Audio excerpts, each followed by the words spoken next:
If we're really advancing in our spiritual work, then a person feels that he has two very clear states, either ascent or descent, holding on to faith or matter, but very, very clearly, either rod or serpent.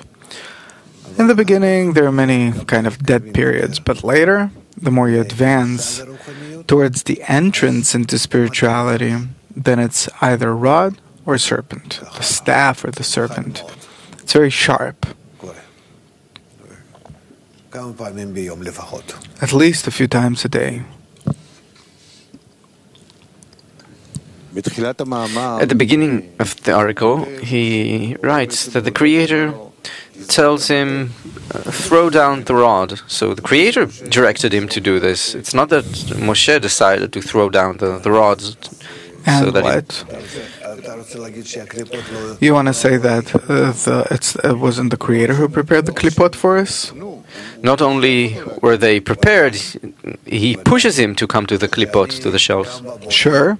When I get up in the morning, and I don't want to get up, and I have nothing, I see only black, and life's useless, and so on.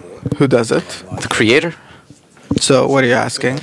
So what I'm trying to say is that, and here, across the entire article, he describes this situation where the upper roots, the Creator, and so on, meaning the thing is here that the created being needs to perform actions of his own volition, by his own volition, which he doesn't have the natural desire for kedusha, for holiness. He needs to receive it from somewhere. No. First of all, he has a spark that draws him to something, but besides that, he suffers from his state. This is the help. So the help is manifested by the Creator telling the person, come to Pharaoh. He takes him to Pharaoh. I always thought he hugs you and takes you together with him to Pharaoh, but no, he drives you to go to Pharaoh and says, now deal with it. Okay, the depictions are yours. Okay, so explain it. I don't understand. What does it mean that he says, come to Pharaoh in the situation? Because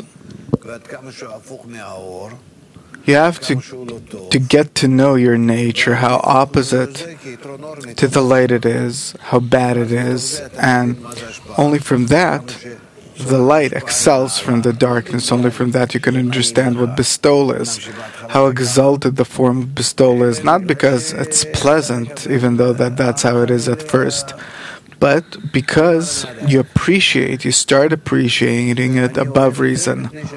I love this because I love it. There is no explanation. Because in general, there is no explanation for love or hate. There isn't. These are the discernments and that the Creator prepared. It's an unbreachable law, and that's that.